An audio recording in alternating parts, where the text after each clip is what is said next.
ঝিনুক দরজা থেকে বের হতে শেষের বারান্দার গ্রিলের নিচে আবছা আলোয় কিছু একটা দেখে থমকে দাঁড়ায়। যত কাছে যায় ততই চলার গতি বাড়ে ঝিনুকের। রজনীগন্ধা, ঝিনুক শব্দ করে বলে দৌড়ে ফুলগুলো হাতে তুলে নেয়।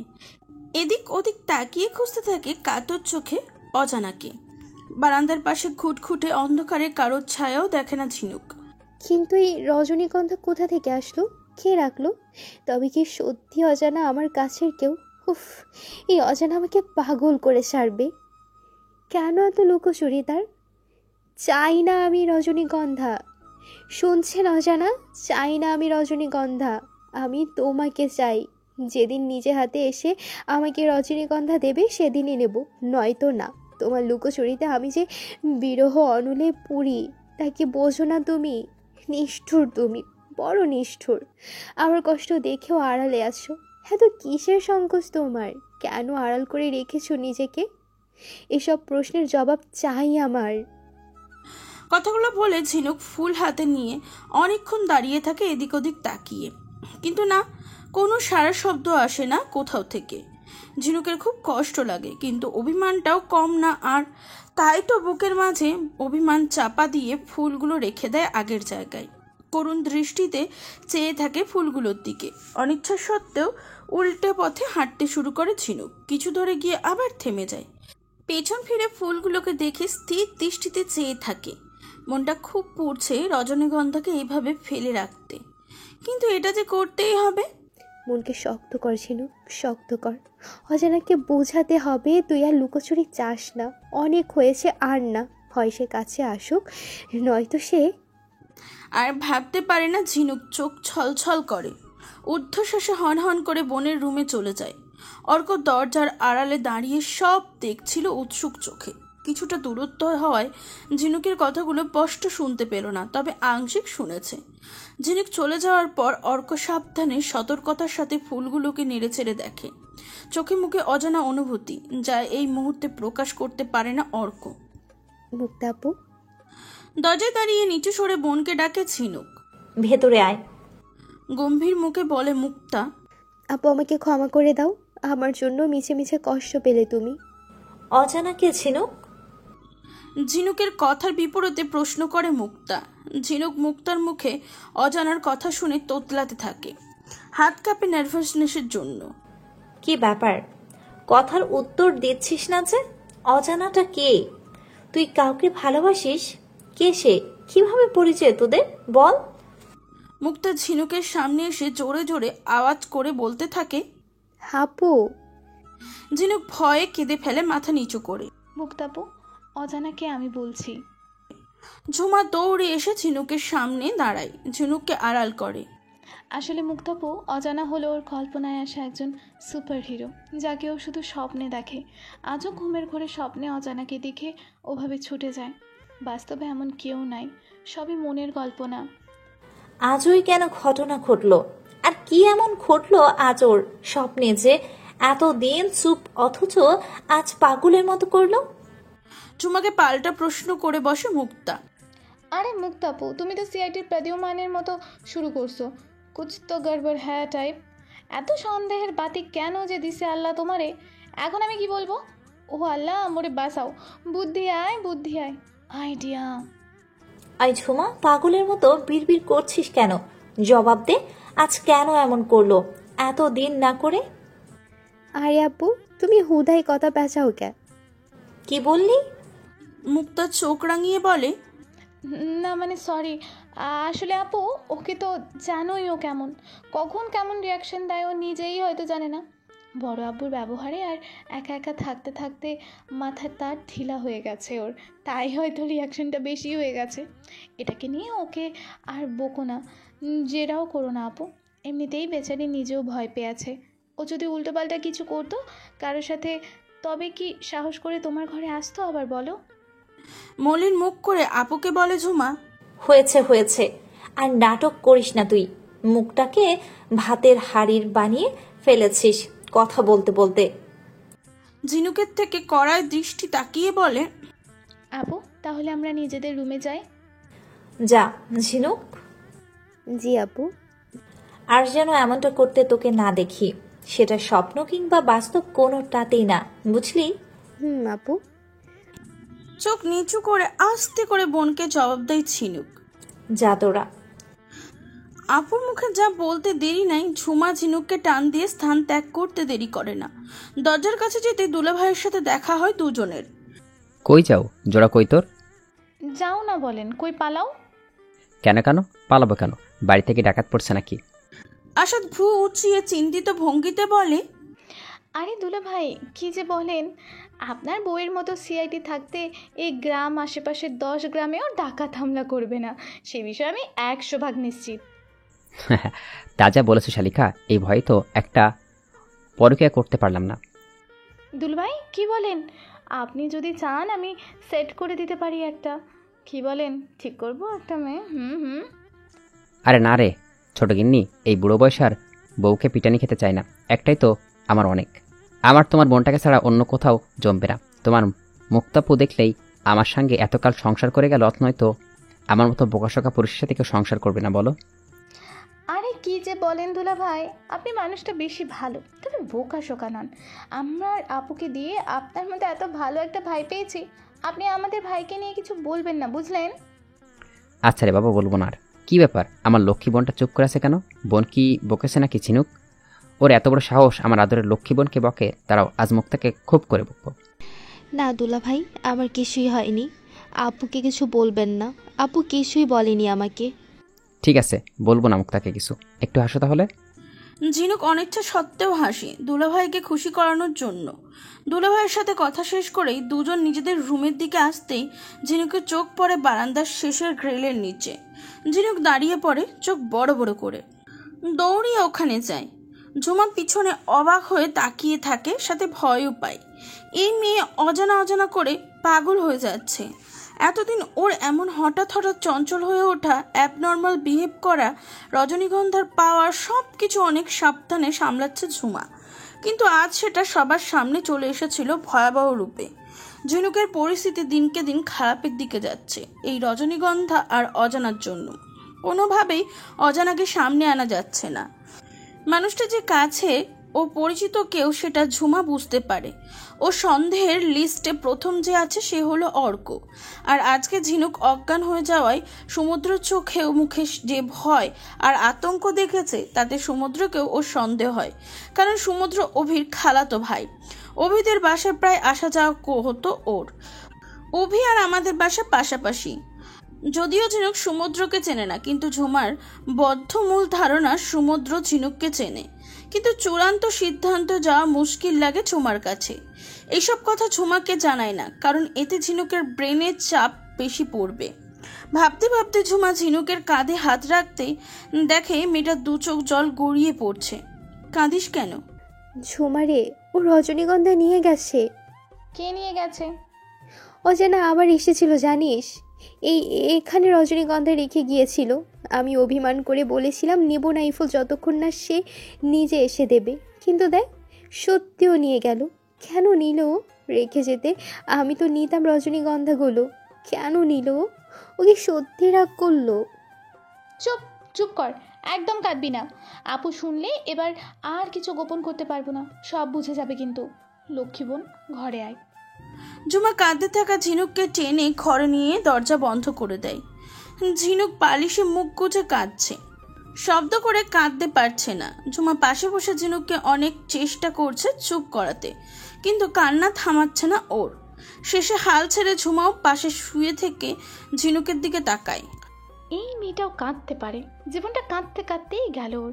এই অজানা হারামজাদাটাকে সামনে পেলে হয় ইচ্ছা মতো কতগুলা ঝুমার বাণী শুনিয়ে দিব।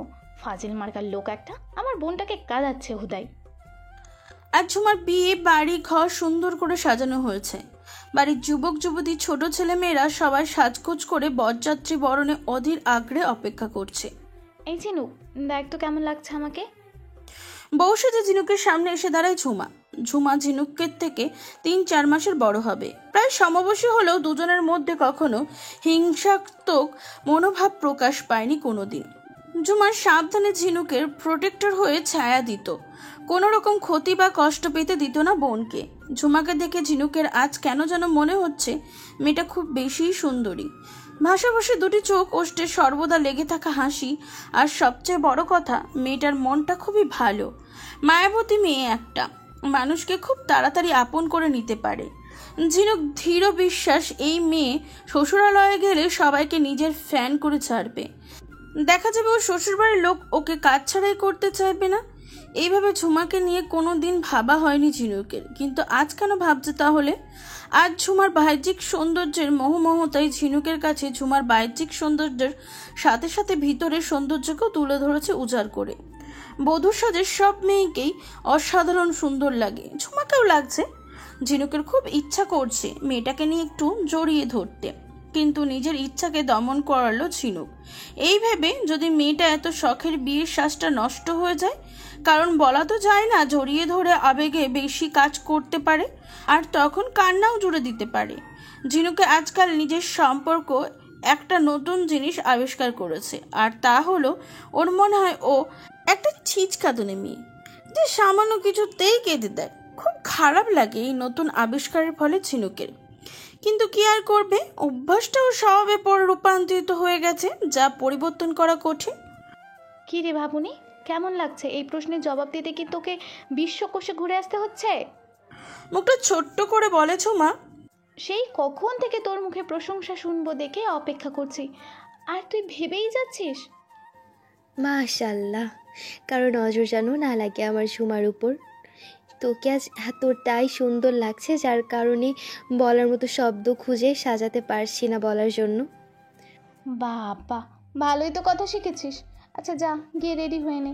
বউয়ের বোন যদি এমন মন মরা হয়ে না সেজে বসে থাকে, কেমন দেখায়? আমি সাজবো না রে, তুই রাগ করিস না। আমি তোর সাথে বিয়ের আসরেও যাব না। দেখ ছিনু, একদম রাগাবি না বললাম। আমি কিন্তু সব সাজ নষ্ট করে ফেলবো। বিয়ের আসরেও যাব না তোকে ছাড়া। পরে অভি এসে বিয়ে না করেই ফেরত যাবে। আমার বিয়ের স্বপ্ন তুই ভেঙে দিতে চাস? সেটা ভালো লাগবে তোর? ঝুমা। এই চুপ কর সুমি। এই সুমি। সুমি হচ্ছে আমারই এক কাজিন। আমি জোরে জোরে সুমিকে ডাকতে লাগলাম। হ্যাঁ আপু, বলো। ওই পার্লারের আপুটাকে ডেকে নিয়ে আয়। বল যে নতুন বউ ডেকেছে আপনাকে। একদম দেরি যেন না হয়। দেরি হলে থাপ্পড় দিয়ে দাঁত ফেলে দিব তোর। তখন দেখবি তোরও বিয়ে হবে না। দাঁড়িয়ে দাঁড়িয়ে কথা গিলছিস কেন? যা বলছি। ঠোঁট ফুলিয়ে বলেছ মা। সুমি মুখটা ফ্যাকাশে করে পার্লারের মেয়েটাকে ডাকতে যায়। থাপ্পড় খাওয়া ঠিক আছে, কিন্তু তাই বলে বিয়ে হবে না এটা সুমি মানবে না। বিয়ে করাটা খুবই মজাদার জিনিস মনে করে সুমি। সেখানে একটা পুরুষকে সে স্বামী স্বামী ভাববে, আর পুরুষটাও ওকে বউ। ছোটবেলায় বড় বউ খেলার মতন দারুণ মজার জিনিস। হয়তো ভাবতে ভাবতে পার্লারের মেয়েটাকে ডেকে আনে। ঝুমু জোর করে ঝিনুককে শাড়ি পরিয়ে সাজায়। আয়নার সামনে বসা ঝিনুককে দেখে ঝুমা চেয়ে থাকে। দারুণ লাগে মেয়েটাকে সাজলে, একদম বডি টাইপ। আজ তোর বিয়েটাও হয়ে গেলে কেমন হবে রে ঝিনুক? কথাটা শুনে ঝিনুকের লজ্জা লাগে, লজ্জায় মাথা নুয়ে বসে থাকে। যা, কী সব বলছিস? এত তাড়াতাড়ি আমার বিয়ে হবে না। হ্যাঁ, তুই তো সব জানতা সংসারের বউ। সব খবর আগাম জেনে রাখিস।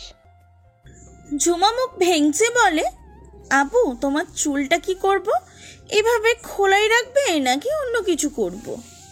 পার্লারের মেয়েটা প্রশ্ন করে। আমি বলছি। ঝুমা ঝিনুককে কিছু বলার সুযোগ না দিয়েই বলে, আপনি ওর চুলটাকে খোপা করে দিন, সাথে খোপার চারপাশে ফুল দিয়ে সাজিয়ে দিবেন। না না, আমি খোপা করব না। তোকে চুপ থাকতে বলেছি না? চুপ থাক। ঝুমা ধমক দেয় ঝিনুককে। এই সুমি। জি ঝুমাপু। যা তো অর্ক ভাইয়ের কাছে যা। গিয়ে কি বলবো? কিছু বলতে কি বলেছি তোকে? যেতে বলেছি, যা গিয়ে বলবি আমি পাঠিয়েছি। আচ্ছা। সুমি কিছুক্ষণ পর হাতে রজনীগন্ধা ফুলের মালা নিয়ে আসে। এই নাও আপু। দে, এই নিন, এটা ওর খোপায় কুচে দিন সুন্দর করে। তুই এটা কোথায় পেলি রে ঝুমা? কে দিল তোকে? রজনীগন্ধা ফুল দেখে মনের ভিতরে অজানা শিরশিরানি অনুভব করে ঝিনুক। অর্ক ভাই দিয়েছে। সে কেন দিল, আর তুইও কেন নিলি? এত কথা বলতে পারবো না। চুপচাপ সেজে গুজে বিয়ের আসরে আয়। আর শোন, আবার বলছি, তুই যদি 20 মিনিটের মধ্যে না আসিস বিয়ের আসরে, তবে কিন্তু আমি বিয়ে আর করব না। বড় আব্বু কিন্তু এটাই চাই আমার মতো। আর এটা কিন্তু সিরিয়াস কথা, বুঝলি? বিউটিশিয়ান আপু, ওর কথা আপনি একদম শুনবেন না কিন্তু। আমি যেভাবে বলেছি ঠিক সেভাবে সাজাবেন। কোনো হেরফের হলে 1 টাকাও দেবো না আপনাকে, উল্টা জরিমানা করব। চল সুমি। বিউটিশিয়ান আর ঝিনুক একে অপরের দিকে ফ্যাল করে তাকিয়ে থাকে। ঝিনুক সেজে গুজে বিয়ের স্টেজের কাছে যেতেই নার্ভাস ফিল করছে, সাথে জড়তা তো আছেই। ঝুমি এমন বলল কেন, আর অর্ক কেন রজনীগন্ধার মালা দিল? ঝিনুক বুঝতে পারলো না। ঝুমা মেয়েটা সিরিয়াস জেদি, যদি আর কথা না শুনি তবে সত্যিই ঘটনা একটা ঘটিয়ে ফেলবে। ঝিনুক শান্তিপ্রিয় মানুষ, ঝামেলা একদমই পছন্দ না। তবে এভাবে সেজে গুজে বাইরে যাওয়াটা যে কষ্টের, ওর জন্য লজ্জা শরমে এক্ষুনি মাটির তলে ঢুকতে ইচ্ছা করছে। এমন করে কারোর সামনে যাওয়া হয়নি কখনোই। শাড়ির আঁচল মুচড়াতে মুচড়াতে ভাবে ঝিনুক, আপু চলো, সবাই তোমার জন্য অপেক্ষা করছে। সবাই আমার জন্য অপেক্ষা করছে মানে? আমি কি বউ না বর? সে আমি জানি না, বড় আব্বু কিন্তু রেগে আছে তোমার দেরি দেখে। চলো তো তাড়াতাড়ি। সুমির কথা শুনে ঝিনুক ভ্রু কুচকায়। কি বলে এই মেয়ে? আব্বু রেগে যাওয়ার কথা শুনে ঝিনুক সোজা হয়ে দাঁড়ালো। আব্বু কেন রাগ করবে ওর দেরি দেখে? আব্বুই তো বলেছে বিয়ের আসরে না যেতে ওকে। কি হচ্ছে এইসব ওর সাথে? আপু চলো না। সুমি ঝিনুককে টানতে লাগলো। ঝিনুক সুমির সাথে মাথা নিচু করে আঁচলটা পিঠ অবধি টেনে বিয়ের আসরে গেল। এই যে এসেছে আমার মা লক্ষ্মী, আসো মা। অর্কের মা এসে ঝিনুকের হাত ধরে নিয়ে অর্কের পাশে দাঁড় করালো। ঝিনুক তো পুরোপুরি শকড। কি হচ্ছেটা কি ওর সাথে? নিচের দিকে তাকিয়ে চোখ বড় বড় করে ভাবে ঝিনুক। মাশাআল্লাহ, দারুণ লাগছে আমার ছেলে আর ছেলের বউকে। ছেলের বউ মানে? কি বলছেন আন্টি? ঝিনুক আতঙ্কিত স্বরে বিস্ফোরিত চোখে প্রশ্ন করে। অর্কের আম্মু কিছু বলবে তার আগেই রিজভী সাহেব সামনে আসে। ভাবি, আপনি একটু ওদিকে যান, আমি ওকে বুঝিয়ে বলছি। ঝিনুকের হাত ধরে কিছুটা দূরে নিয়ে যায় রিজভী আহমেদ। তারপর মেয়েকে বলে, ছেলের বউ মানে তোমার আর অর্কের খুব শীঘ্রই বিয়ে হবে, এটা আমরা ঠিক করেছি। আর সেই মতে আজ এখনই তোমাদের আন্টি বদল হবে। হঠাৎ একটা কারণবশত হয়েছে, সেটা তোমাকে পরে জানানো হবে, বুঝেছো এবার? কড়া গলা ঝিনুকের পাশে এসে বলে রিজভী আহমেদ। কিন্তু আব্বু। আমার কথার উপর কিন্তু বলো তুমি?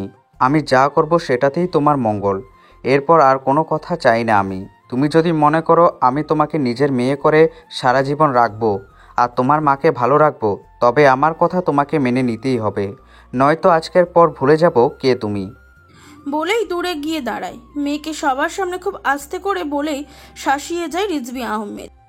যাও গিয়ে অর্কের পাশে গিয়ে দাঁড়াও। ঝিনুক আর কিছু বলার সাহস পায় না, কষ্টে বুকটা ফেটে যাচ্ছে। অজানাকে ছাড়া অন্য কাউকে কি করে বিয়ে করতে পারি আমি অজানাকে ধোকা দিতে পারবো না। অর্ক ভাইয়াকে বুঝিয়ে বলি, তিনি নিশ্চয়ই বুঝবেন আমার কথা। অর্কের পাশে এসে দাঁড়ায় ঝিনুক। অর্ক ভাই। মাথা নিচু করে বলে ঝিনুক। বলো। আর হবু স্বামীকে কি কেউ ভাই বলে ডাকে? ঝিনুকের দিকে তাকিয়ে ঝুঁকে বলে, অর্ক ভাই, আমি আপনাকে বিয়ে করতে পারবো না, আমি অন্য কাউকে ভালোবাসি। চোখ বন্ধ করে হরহর করে বলে হাত মুঠো করে দাঁড়ায় ঝিনুক। কথাটা শোনার পর কি রিয়াকশন হবে অর্কের জানা নেই ওর। কাকে? অজানাকে? অর্ক মৃদু হেসে সামনে তাকিয়ে পাল্টা প্রশ্ন করে, আপনি কি করে জানেন? অর্কের মুখের দিকে লজ্জায় শরম ফেলে তাকায় ঝিনুক। তোর কে জানবে? অজানার কথা তো অজানে জানবে, তাই না? বাঁকা হাসি দিয়ে ঝিনুকের মুখ পানে চেয়ে বলে অর্ক। মানে? চোখ বড় বড় করে তাকায় অর্কের দিকে ঝিনুক। অর্ক অজানা। অর্ক। ঝিনুকের হাত পা অসাড় হওয়ার উপক্রম। অর্ক ঝিনুকের অনামিকা আংটি পরিয়ে নিজের দখলে নিয়ে নেয়। সেটা নিজের ভালোবাসাকে আংশিকভাবে পাওয়ার হলেও চোখে মুখে খুশি উপচে পড়ে অর্কের, যে খুশির বাঁধন হারা সীমাহীন। ঝিনুক শাওয়ারের নিচে থম মেরে দাঁড়িয়ে আছে, অঝরে পানির ধারা ঝরে পড়ছে গায়ে। মন কেন যেন মানতে নারাজ অর্ককে। কিন্তু এমন কেন হবে? কেন অজানাকে আজ কাছে পেয়েও খুশি না আমি, অথচ আজ তো আমার মহা আনন্দের দিন। কেন মন তুই এমন দুর্বোধ্য বেড়াজাল তৈরি করছিস? মাথাটা প্রচণ্ড ধরে আসছে ঠান্ডা পানিতে, শীতে কাঁপুনি ধরে গিয়েছে শরীরে। ঝিনুকের মাথাটা কোনো রকমে তোয়ালেতে পেঁচিয়ে কাপড় পাল্টিয়ে কাঁপতে কাঁপতে বিছানায় কাঁথার নিচে শুয়ে পড়ে। হঠাৎ হাতের আংটিটার দিকে চোখ পড়তেই তখনকার চিত্র ভেসে ওঠে। অর্কের মুখটা আজ খুব হাসি হাসি লাগছিল যখন আংটি পরেই দিচ্ছিলাম। হঠাৎ করে মুখটা কানের কাছে এনে বলতে লাগলো, আজ থেকে তুমি শুধু আমার, শুধুই এই অর্কের ঝিনুক হয়ে থাকবে বাকিটা জীবন। এই আংটি তোমাকে প্রতি মুহূর্তে সেই কথাই মনে করিয়ে দিবে।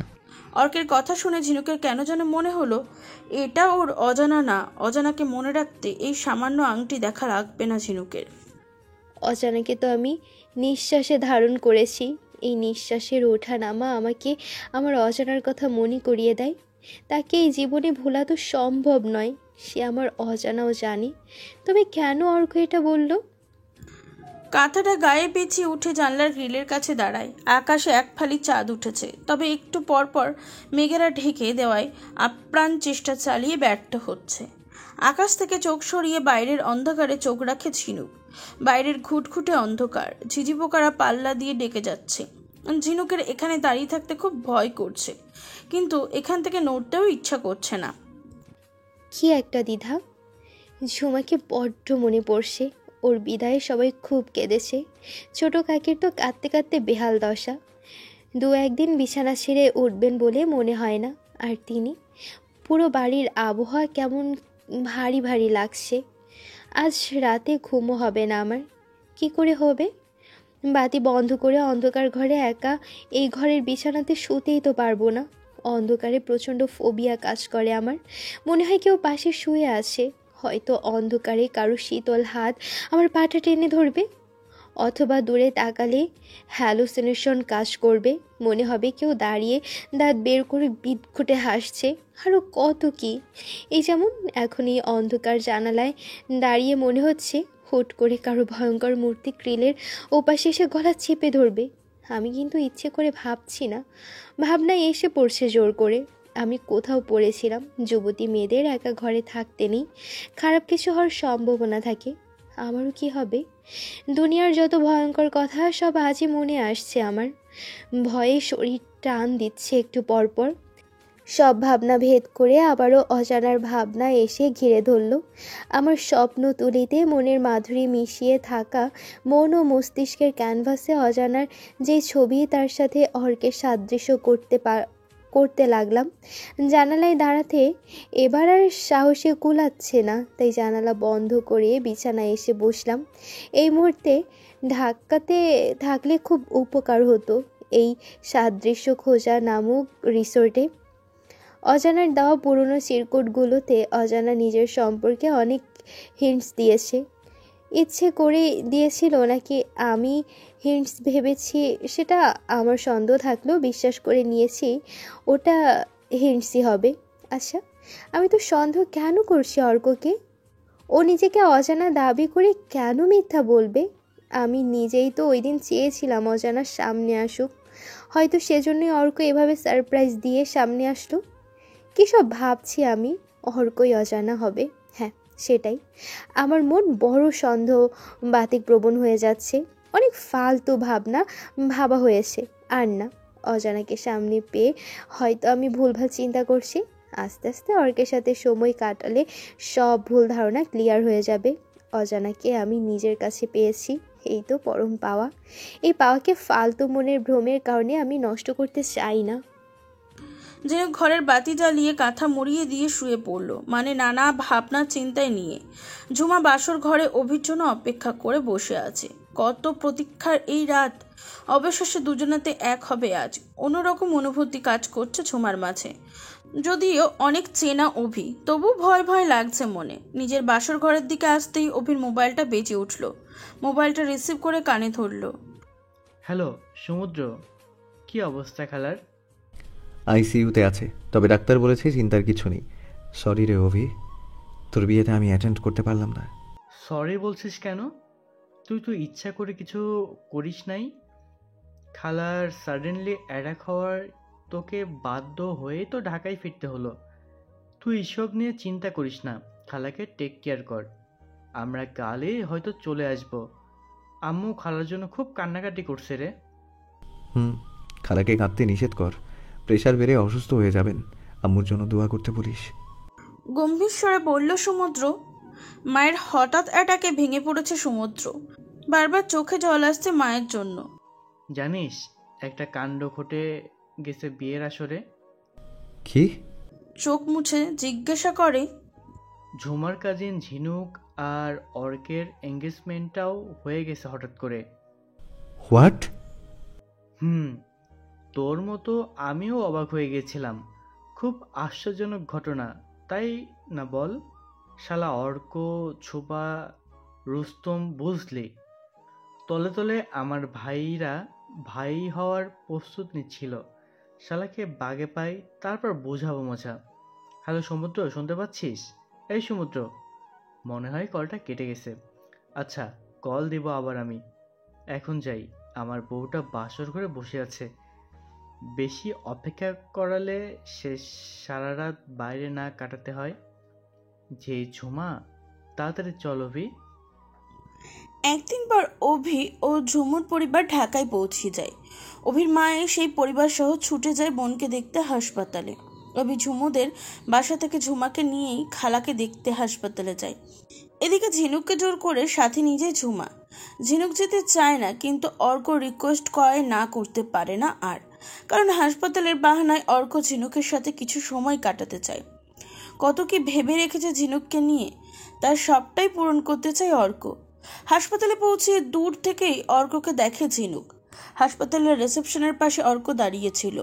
পেস্ট কালারের শার্টটা দারুণ মানিয়েছে অর্কের উপর, তার উপর ভুবন ভোলানো হাসি। এই হাসিতেই তো লাখো মেয়ে ফিদা হয়ে যাবে এই হ্যাংলা ছেলের উপর। তবে অর্কের জন্য ঝিনুকের মাঝে ভালো লাগা ছাড়া আর কিছুই নেই, কারণ ভালোবাসা তো সব উজাড় করে অজানাকেই দিয়েছে। এখন যেহেতু অজানা আর অর্ক এক, তবুও ভালোবাসাটা কেন যেন আসে না অর্কের প্রতি। কেন এমন হয় কে জানে। ঝিনুক দ্বিধাদ্বন্দ্বে ভোগে খুব। অর্ক অভিকে জড়িয়ে ধরলো ঝিনুকের দিকে আর চোখে চেয়ে। তারপর নতুন দম্পতি কেমন চলছে তোমাদের সময়? অভির পিঠে হাত রেখে বলে অর্ক।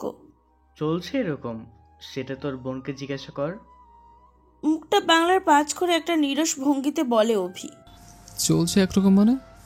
দুদিন বিয়ে না হতে এ অবস্থা কেন তোমাদের? বাসর ঘরে কেউ ঝগড়া করেছিস নাকি? আমি ছাপোষা গো বেচারা, আমাকে মানুষ যা বলে তো তাই শুনি, তারপরও কারো মন পেলাম না। আরে খাইছে, কেমন বজ্জাত জামাই পাইছি দেখছিস ঝিনুক? ইঙ্গিতে বউয়ের নামে নালিশ করছে।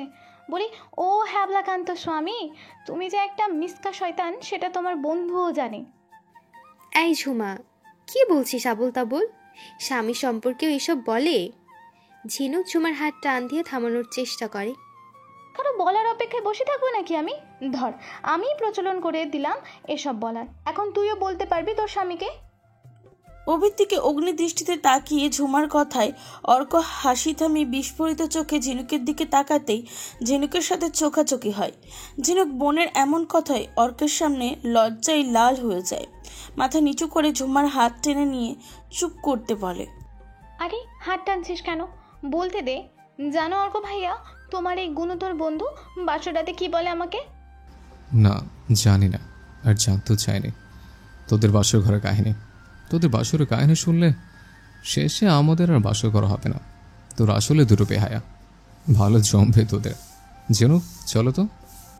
ঝিনুকের হাত ধরে টেনে নিয়ে যায় হাসপাতালের বাইরে। ঝিনুক লজ্জায় মাথা নিচু করে মৃদু হাসতে থাকে অর্কের কথা শুনে। ঝুমা, তুমি এসব বললে কেন অর্কের সামনে? বাসর ঘরের কথা অন্য কাউকে বলা গুনাহের কাজ, জানো না? ওলে আমার পীর সাহেব রে, তুমি বাসায় চলো আগে, তারপর তোমাকে বোঝাবো কোনটা গুনহা আর কোনটা সোয়াবের কাজ। আমার নামে নালিশ করো আমার কাজিনের কাছে? তোমাকে আমি কেন যে বিয়ে করতে গেলাম, তোমার চেয়ে মাইন্ড ভালো ছিল। ন্যাকা সুরে কাঁদতে কাঁদতে বলে ঝুমা।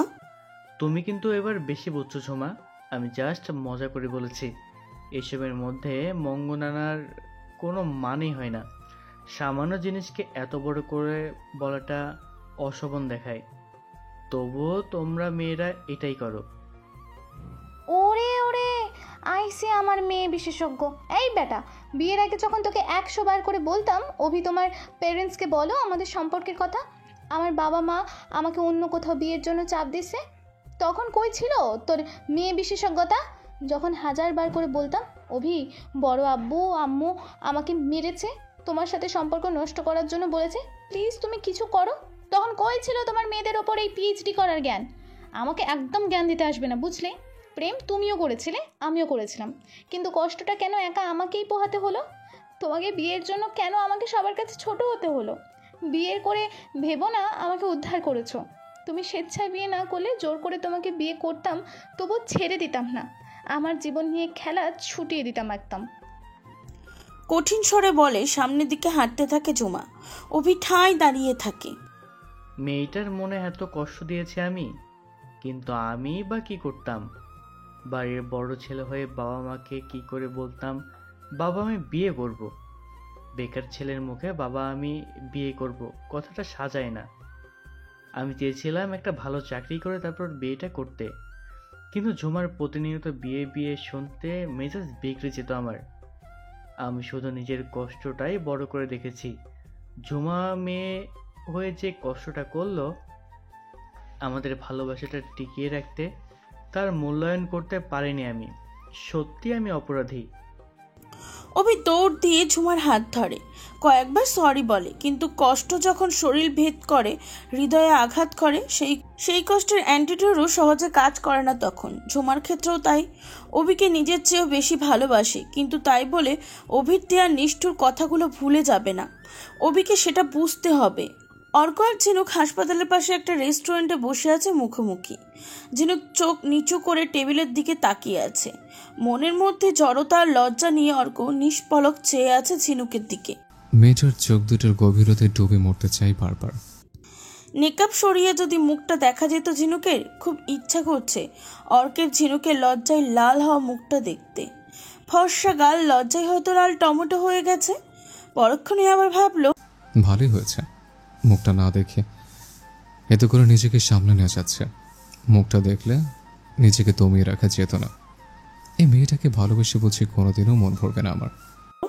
ওইটার বয় এসে পাশে দাঁড়াতেই অর্ক ঝিনুকের সামনে ঝুঁকে বসে বলে, কি খাবে বলো? কিছু খাবো না। এটা বললে আমাকে কিন্তু রেস্টুরেন্টের মালিক ধরে ধুলোই দেবে, বুঝলে? কেন? তাহলে আপনি যা ভালো মনে করেন অর্ডার করুন। আতঙ্কিত চোখে অর্কের দিকে তাকিয়ে বলে ঝিনুক, ভয় পেয়ে গেলে? আর বোকা, আমি তো মজা করছিলাম, তুমিও না। আচ্ছা বলো কি খাবে? আপনি কিছু মনে না করলে একটা কথা বলি। মনে না, অন্তরে। তোমার কথা রেখে দেবো আমি, তবে সেটা ভালোবাসা দিয়ে। এখন বলো কি বলতে চাচ্ছ? আমি মেকআপ সরিয়ে খেতে পারবো না। সবার সামনে এভাবে খাওয়াতে আমি অভ্যস্ত নই। Shit, I am really sorry Jhinuk. আমার মাথায় কেন আসলো না এই কথা? আমি নিজেও তো এটা জানি, তারপর তোমাকে বেপরদা হতে বললাম। প্লিজ ক্ষমা করে দাও। ঠিক আছে, সরি বলা লাগবে না।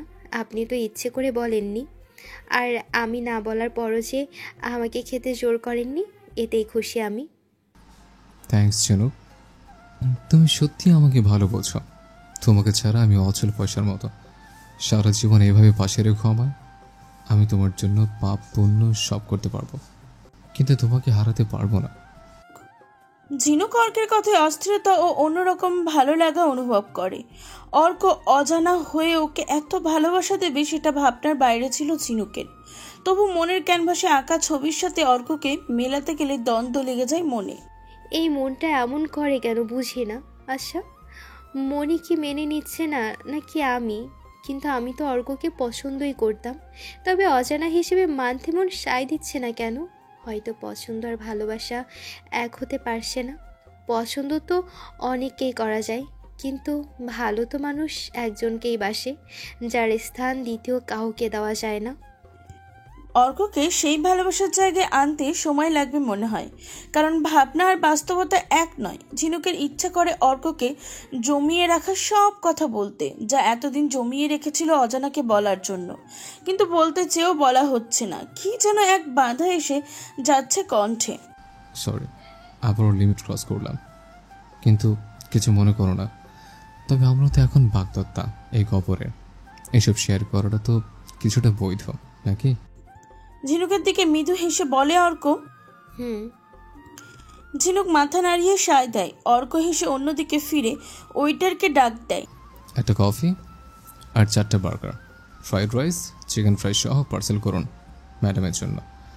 আমার যা পছন্দ আমি আমার হবু মিসেসকে তাতে অভ্যস্ত করতে চাই। তার রঙে আমি রঙিন হতে চাই, সাথে কিছুটা আমার রঙে তাকে রাঙাতে চাই, বুঝলেন?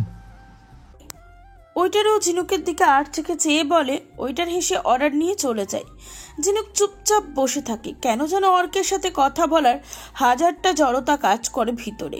গলা দিয়ে স্বর বের হতে কাঁপন ধরে। অর্কের চাহনিতে সেই জড়তা হাজার গুণ বেড়ে যায়। ঝুমা আর অভি খালার শয্যার পাশে বসে আছে। খালা এখন কিছুটা সুস্থ। বেড শিফট করা হয়েছে কাল বিকেলে। ঝুমা খালা শাশুড়িকে সালাম করে আনা স্যুপ কিছুটা খাইয়ে দেয়। অভির খালা সাইদা সিদ্দিকী বোনের ছেলে ও বউকে মন ভরে দোয়া করে দেয়। অভিকে ইশারায় কিছু বলতে যায় সাইদা সিদ্দিকী। অভি খালার ইশারা বুঝে ঝুমাকে মাকে ডেকে আনার বাহানা দিয়ে বাইরে পাঠিয়ে দেয়। ঝুমা, তুমি মাকে ডেকে নিয়ে আসো। সেই কখন গিয়েছে ডাক্তারের কাছে। আচ্ছা যাচ্ছি। ঝুমা বেড থেকে বের হয়ে আসে। কি হয়েছে খালা, কিছু বলবে আমাকে? অভি, বাবারে আমার সমুদ্র। খালার কণ্ঠ ধরে আসে এইটুকু। খালা অস্থির হয়ে না, আমি তো আছি, শান্ত হও, ধীরে সুস্থে বলো আমাকে, আমি কথা দিচ্ছি সব ঠিক করে দেব। অভি, আমার সমুদ্রে যেন কিছু হয়েছে রে বাবা। তোর খালুকে বলতে শুনলাম, কাকে যেন মোবাইলে বলছে কাঁদতে কাঁদতে। কি বলেছে? সমুদ্র নাকি নাওয়া খাওয়া ছেড়ে ঘরে বসে থাকে সারা দিন রাত, রাতেও ঘুমায় না। তোর খালু রাতে কাঁদতে শুনেছে ওকে, কারোর সাথে কোনো কথা বলে না। তোর খালু চিন্তায় আছে ওর জন্য। আরে খালা, এই সামান্য বিষয় নিয়ে এত চিন্তা করছো কেন? তোমার হার্ট অ্যাটাক হওয়ারও এমন করছে। তোমাকে তো খুব ভালোবাসে, তাই এই শোকটা কাটিয়ে উঠতে পারছে না। তুমি সুস্থ হয়ে বাড়ি ফিরে চলো, দেখবা সব ঠিক হয়ে যাবে। না রে অভি, এটা আমার জন্য হচ্ছে না। আমি তো মা, আমি বুঝি। ওর চোখে মুখে অন্যরকম যন্ত্রণা দেখেছি আমি। তুই একবার ওকে দেখিস, তোরও এমন লাগবে। আমার ছেলেটার মনে হয় মন ভেঙেছে রে অভি। খালা, তুমি শুধু শুধু চিন্তা করছো, এমন কিছুই হয়নি। আচ্ছা, আমি ওর সাথে কথা বলে সব বলছি তবে তোমাকে কথা দিতে হবে, সেই পর্যন্ত তুমি একদম চিন্তা করবে না। আচ্ছা। যতই আচ্ছা বলুক, সাইদা সিদ্দিকী কিছুতেই ছেলের উদ্ভ্রান্ত নজর আর এলোমেলো হয়ে যাওয়াকে স্বাভাবিক মানতে পারছে না। আল্লাহর কাছে ছেলের জন্য দোয়া করতে লাগলো। অভি খালাকে সান্ত্বনা দিয়ে বেডের বাইরে আসতেই খালার কথাগুলো ভাবতে থাকে। খালার কথা যদি সত্যি হয় তবে চিন্তার কারণ সমুদ্র প্রচণ্ড রকমের ইমোশনাল একটা ছেলে। ইমোশনের বশবর্তী হয়ে ভুল ডিসিশন নিয়ে নিতে পারে হুট করে। না না, তার আগে কিছু একটা করতে হবে আমাকে। কিছুটা সামনে আগাতেই সমুদ্রকে এদিকে আসতে দেখে অভি অবাক হয়ে যায়। সমুদ্রের এমন দশা দেখে এইটুকু জীবনে সমুদ্রকে এই রূপে কোনো দিন দেখেনি অভি। বিধ্বস্ত চেহারা, উদ্ভ্রান্ত নজর, ঘাড় পর্যন্ত মিডিয়াম কোকড়া চুলগুলো এখন উসখুস হয়ে আছে। প্রথমবার দেখে কে বলবে এই সেই স্টাইল আইকন সুপার মডেল সমুদ্র? তাহলে কি খালার ধারণাই ঠিক? সমুদ্র, এদিকে আয়। সমুদ্রকে টেনে ওয়েটিং রুমে গিয়ে বসে অভি। এখনো স্থির চাহনিতে অপলক জানলার বাইরে তাকিয়ে আছে সমুদ্র। মনে হচ্ছে কোনো পাথুরে মূর্তি। কি হয়েছে এটা তো সমুদ্র? এমন মজনু সেজে ঘুরছিস কেন?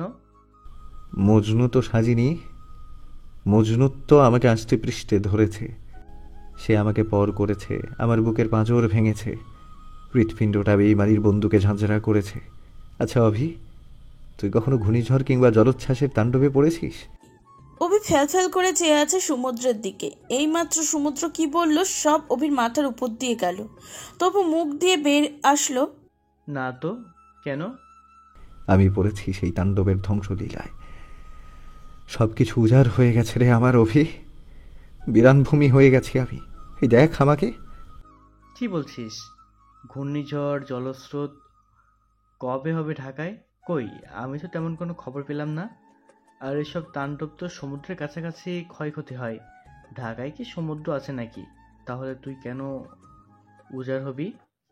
তোর পাশে বসা সমুদ্রের বাস যে ঢাকাতেই, সবার অলক্ষ্যে এই সমুদ্রের ওপর দিয়ে ঘূর্ণিঝড় বয়ে গেছে প্রবল বেগে, সব তছনছ করে নিয়ে গেছে আমার।